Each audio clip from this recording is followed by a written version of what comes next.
Tyrone Bowman live. This is probably one of the saddest stories of the year that I have to talk about. This happened in the Grace Ferry section of Philadelphia. A young father and paralyzed gun violence survivor is among those killed in Grace Ferry shooting that occurred over the weekend. Azir Harris was paralyzed in a shooting that occurred in 2018 and had spent years sharing his recovery journey with Inquirer journalist Helen Ubinas. He was killed in South Philadelphia Monday morning. Once again, Tyrone Bowman live, according to the Philadelphia Inquirer. This young man right here, Azir Harris. This is a photo of him at a basketball game, which was to raise money for his care on September 14, 2019. He and several people were killed over this past weekend in the Grace Ferry section of South Philadelphia. So let's talk about it here. I may have to take a break in a second, but I want to start the story. According to the Philadelphia Inquirer, in an article written by Ellie Rushing, a young father who was paralyzed in a shooting in 2018 who had become an advocate for survivors of gun violence was among those killed early Monday after gunfire erupted during a block party in South Philadelphia, his family said. Azir Harris, who was 24, had visited the 1500 block of South Etting Street Sunday night for a cookout, where a few dozen young people were enjoying music, food, and drinks. Dozens of people gathered on the block the night before for a memorial for 4 young men who had been shot and killed in recent years. And the crowds returned Sunday evening to continue the festivities, according to community members and law enforcement sources. But shortly after, before 1 a.m., police said gunfire erupted and more than 100 bullets were fired down the crowded block. Harris, seated in his wheelchair, was struck multiple times in the back, police said. He was rushed to a nearby hospital but died shortly after 2:15 a.m., according to the police. His wheelchair remained on the block Monday morning among a sea of bullet casings and evidence markers. Harris's father, Troy, confirmed that his youngest son was among the 4 victims. To the Inquirer, Helen Ubinas, who has followed Harris's journey as a survivor of gun violence since 2018.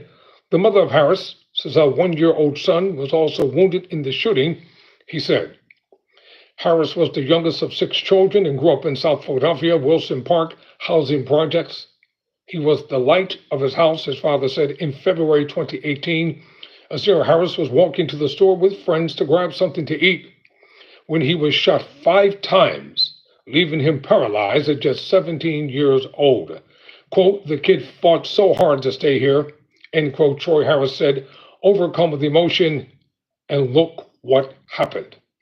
He said his son was focused on making sure his disability would not hold him back from being a father to his son Aspen. He was so committed to being a dad, he didn't let that not being able to use his legs stop him from being totally committed. Harris's father said he would do everything. Sometimes it would make us nervous.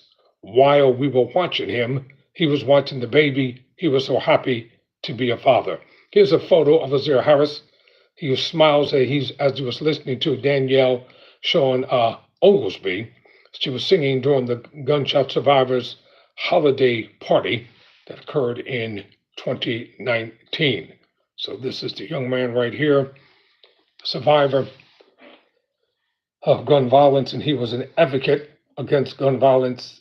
And unfortunately, because of a very sad and unfortunate incident that occurred, he and several other people lost their lives.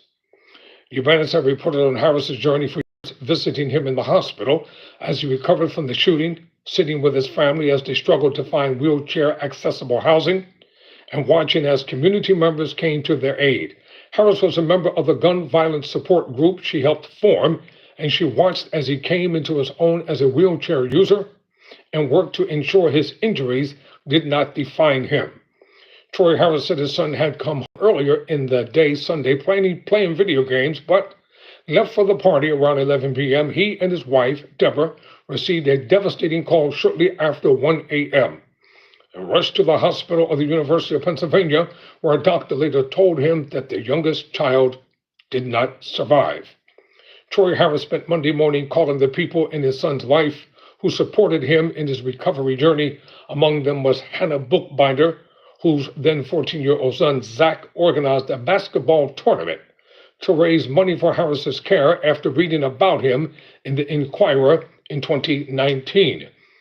Bookbinder said, hearing Harris's father say that he was gone felt like the air had been sucked out of the room. When Harris was first shot, she said, there was a sense of helplessness, but an understanding that, quote, at least then we can do nothing to make it better. At least then we can do something to make it better, end quote. There's nothing that's going to make it better in this situation, she said Monday. Troy Harris, between tears, spoke of how he will always remember his youngest son. That was my son, but he was my friend. I could tell him anything. We laughed. Our time was well spent. It was all about motivation and talking positive. That's something I'm really going to miss. He told Ubanus Monday, quote, since he got his second chance back, he just had a whole new outlook in life. He wanted to help people to try, to do everything he can, and put a smile on people's faces. That made him smile. That made him happy. His family said, he will never be the same. We lost him. He said, we lost our light. Whew. Gun violence. Something has to be done about it. It has to stop. Tyrone Bowman, never surrender, never quit. Thank you all for watching.